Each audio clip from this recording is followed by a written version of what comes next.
बीड जिल्ह्यातील अन्न व औषध प्रशासनाने शिरूर कासार तालुक्यातील दहिवंडी गावातील मिठाई उत्पादन करणाऱ्या कारखान्यावर छापा टाकला आणि संशयित भेसळयुक्त मिठाईचा साठा जप्त केला. तब्बल 35,536 रुपयांचा संशयित साठा घटनास्थळीच नष्ट करण्यात आला असून तपासणी दरम्यान भेसळीसाठी वापरला जाणारा सेफलाइट हा संशयित पदार्थही आढळून आलाय. या प्रकरणात संबंधित व्यक्तीविरुद्ध अन्न सुरक्षा कायदा आणि भारतीय न्याय संहितेतील विविध कलमांनुसार गुन्हा दाखल करण्यात आलाय. नेमकी ही कारवाई कशी झाली आणि काय आढळून आलं पाहूयात या सविस्तर रिपोर्टमध्ये.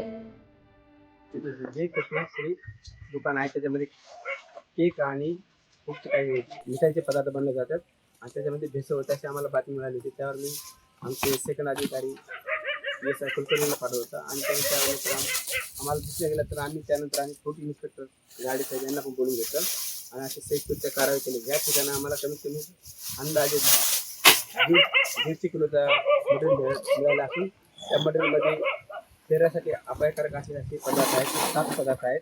त्याच्यामधून ते केक वगैरे पेढे वगैरे बनत होता आणि इथून पार्सल करून ते आउट ऑफला म्हणजे प्रत्येक शहरामध्ये विकत होते स्वीटमध्ये.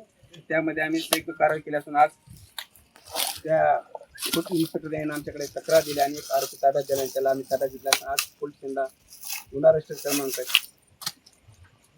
आपला Shirur police station CR number 144/2026 कलम 274 275 अन्न सुरक्षा अधिनियमाप्रमाणे गुन्हा दाखल केला असून एक आरोपी ताब्यात दिला आहे. त्या आरोपीचं नाव आहे कार्तिक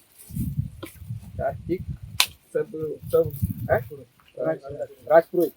हा 23 वर्ष वय आहे. हा राहणार राजस्थानचा आहे आणि इथे येऊन असे सुटचे दुकान टाकून असं अन्न भेसळमध्ये पदार्थामध्ये केमिकल वगैरे यूज करून त्याचा माल जास्त सप्लाय करतात. त्याची हानिकारक आहे.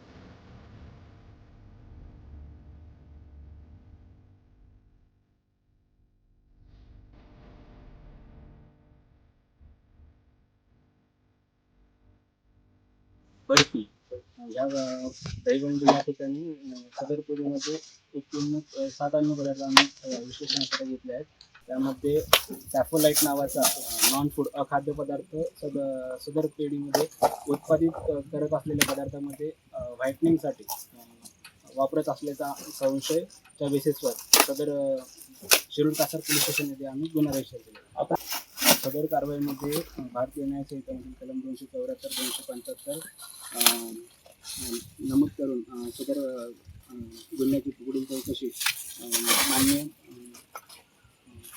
पोलीस निरीक्षक कुलकर्णी यांच्याकडे सुपूर्द करण्यात आलेली आहे. त्यामुळे सविस्तर तपास पुढे होणार आहे.